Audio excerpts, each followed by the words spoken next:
बिहार के शिक्षकों को 5 दिवसीय प्रशिक्षण में मिली राहत, पत्र हुआ जारी। और अब तमाम पदाधिकारी भी बनाएंगे बायोमेट्रिक के माध्यम से अटेंडेंस। इससे संबंधित बड़ा आदेश हुआ जारी। दोस्तों नमस्कार, मैं हूं आपका दोस्त एसके चौधरी। बड़ी खबर दोस्तों, दो प्रमुख खबर है। सबसे बड़ी बात कि आखिर ग्रीष्मावकाश की अवधि में शिक्षकों को 5 दिवसीय प्रशिक्षण के लिए प्रतिनियुक्त किया गया था और भारी बवाल मचा हुआ था। शिक्षकों के स्तर से माननीय मुख्यमंत्री से भी गुहार लगाई गई थी। वहीं पर देख लिया जाए, बिहार की राजनीति भी इस पर गर्माहट ले रखी थी। अंतर्गतवा दोस्तों, 5 दिवसीय प्रशिक्षण में शिक्षकों को राहत प्रदान की गई है। लेकिन कौन सी वो राहत है, आइए आगे हम आज के इस वीडियो में इस पर चर्चा करेंगे। लेकिन एक और बड़ी खबर दोस्तों कि जहां पर शिक्षकों के द्वारा प्रतिदिन ऑनलाइन अटेंडेंस बनाने की सुविधा उपलब्ध है, वहीं पर दोस्तों इन प्रावधानों के तहत ही अब अपर मुख्य सचिव सामान्य प्रशासन विभाग के स्तर से पत्र जारी कर दिया गया है। और वह 1 जून 2026 को जारी किया गया पत्र में स्पष्ट रूप से उल्लेख कर दिया गया है कि तमाम विभाग के पंचायत स्तरीय, प्रखंड स्तरीय, अनुमंडल स्तरीय या फिर जिला स्तरीय पदाधिकारी भी ऑनलाइन बायोमेट्रिक अटेंडेंस बनाएंगे। आइए दोस्तों, इन दोनों ही प्रमुख खबर पर आज के इस वीडियो में हम विस्तार पूर्वक चर्चा करने से पहले एक बार फिर आपसे गुजारिश करूंगा, अगर आप मेरे इस चैनल को अभी तक सब्सक्राइब नहीं किए होंगे, कृपया सब्सक्राइब कर लेंगे। और अब सब्सक्राइब कर चुके होंगे तो दोबारा सब्सक्राइब करने की आवश्यकता बिल्कुल भी नहीं है।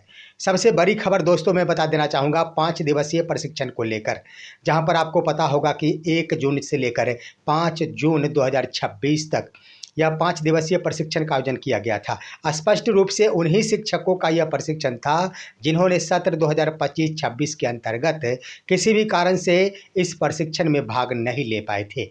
वैसे शिक्षकों को मौका दिया गया था कि ये सभी शिक्षक, चाहे वो किसी भी कारण से एसआईआर कार्य में संलग्न थे या फिर चुनाव ड्यूटी में थे या फिर छुट्टी में थे और उनका यह प्रशिक्षण नहीं हो पाया था, तो विशेष व्यवस्था के तहत उन्हें यह प्रशिक्षण करना था।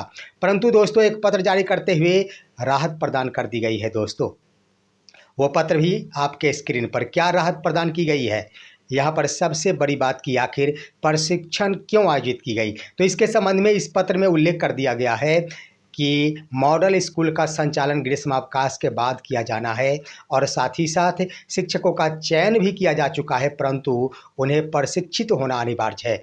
उसके बाद पीएम श्री विद्यालय का भी संचालन ग्रीष्मावकाश के बाद होना है, जिसके लिए प्रशिक्षण अत्यावश्यक है। इसलिए प्रशिक्षण आयोजित करने की आवश्यकता पड़ी है। परंतु जो शिक्षक इस प्रशिक्षण के लिए प्रतिनियुक्त है और वो अपनी योजना बना चुके हैं मुख्यालय छोड़ने को लेकर, यानी बाहर कहीं जाने का योजना बना चुके हैं, अगर वो बाहर कहीं चले जाते हैं, मुख्यालय छोड़ देते हैं, तो उन पर कोई कार्रवाई नहीं की जाएगी।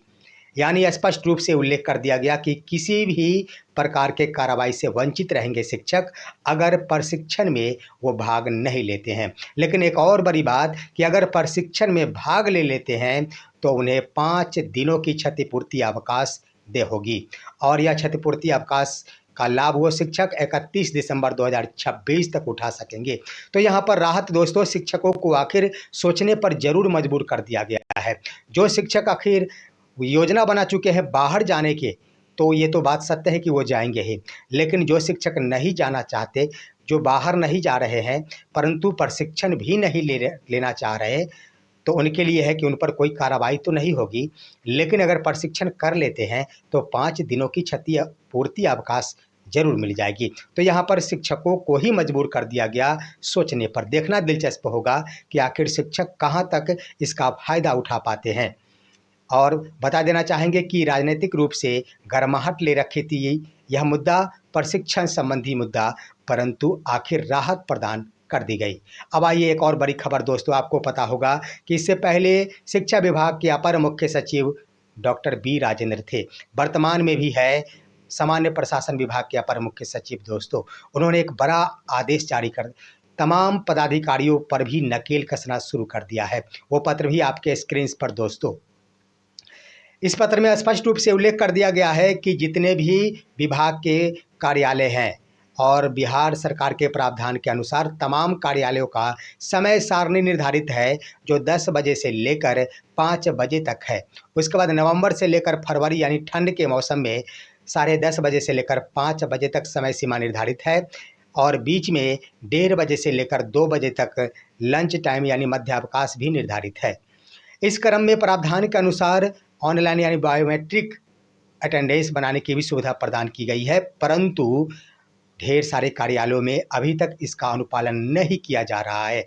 अब दोस्तों यहाँ पर उल्लेख कर दिया गया है, जिला पदाधिकारी को पत्र लिखते हुए यह गुहार लगाया गया है, यहाँ पर निर्देश दिया गया है कि तमाम प्रखंड हो, पंचायत हो, अनुमंडल हो, जिला स्तरीय कार्यालय का निरीक्षण किया जाए और निरीक्षण के क्रम में जो विलम्ब से पदाधिकारी या फिर कर्मी आते हैं, या तो विलम्ब से आने की स्थिति में उनका छुट्टी का समायोजन होना चाहिए, यानी विलम्ब अवधि का समायोजन छुट्टी के रूप में होगा, परंतु अगर छुट्टी शेष नहीं है तो उनके वेतन में कटौती कर ली जाएगी। उसके बाद लिख दिया गया है दोस्तों कि तमाम विभाग के कार्यालय के जितने भी प्रधान होंगे वह महीना के अंतिम सप्ताह के कार्य दिवस का वो प्रिंट आउट निकाल कर जमा करेंगे आईटी मैनेजर के पास, और जिला पदाधिकारी डीएम को यह लिख दिया गया है कि आप एक नोडल पदाधिकारी नियुक्त करें तमाम विभाग के पदाधिकारी एवं कर्मियों के लिए, खास तौर पर बायोमेट्रिक अटेंडेंस के लिए। यहाँ पर लिख दिया गया है कि पंचायत स्तर के पंचायत सरकार भवन में जितने भी कर्मचारी, सभी विभाग के कर्मचारी हैं, उन सभी को बायोमेट्रिक अटेंडेंस बनाना अनिवार्य होगा। उसके बाद लिख दिया गया कि प्रखंड स्तरीय कार्यालय में जितने भी पदाधिकारी हैं या फिर कर्मी हैं, उनके लिए भी बायोमेट्रिक अटेंडेंस बनाना अनिवार्य होगा। अनुमंडल स्तरीय पदाधिकारी या फिर कर्मी है, उनके लिए भी अटेंडेंस बनाना अनिवार्य होगा।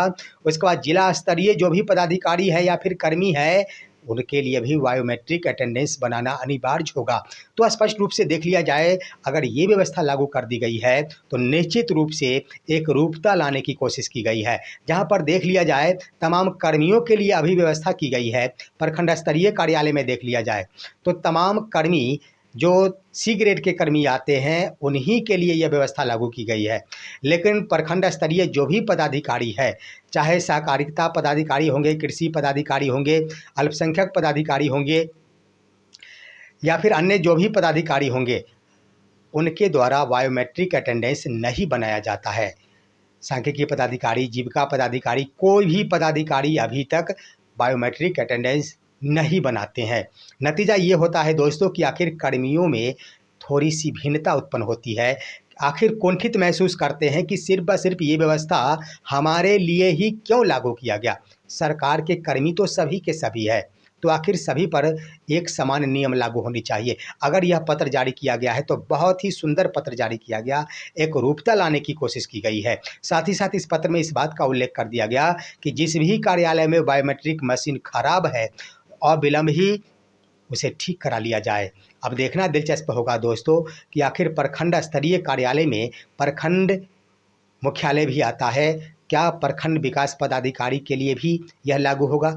हालांकि सिर्फ व सिर्फ प्रखंड स्तरीय कार्यालय और कार्यालय के पदाधिकारी और कर्मियों का जिक्र किया गया है, लेकिन नाम शब्द का प्रयोग, पदनाम का प्रयोग नहीं किया गया है।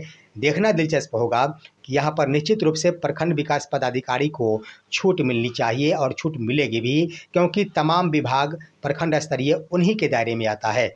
उदाहरण के तौर पर जिला पदाधिकारी डीएम होते हैं, उनके अंडर में तमाम कार्यालय आते हैं, तमाम विभाग के पदाधिकारी भी आते हैं। तो स्वाभाविक है कि जिस तरह से वहाँ जिला पदाधिकारी अगर बायोमेट्रिक अटेंडेंस से बिल्कुल ही अलग होंगे, तो बिल्कुल प्रखंड स्तरीय व्यवस्था के तहत प्रखंड विकास पदाधिकारी भी इस बायोमेट्रिक व्यवस्था से बिल्कुल अलग होंगे। ये थी दोस्तों आज की खबर। आप सभी हमारे इस वीडियो को लाइक कीजिए, अन्य दोस्तों के पास शेयर कीजिए और आप दीजिए अपने दोस्त को इजाज़त। अगले वीडियो तक के लिए नमस्कार।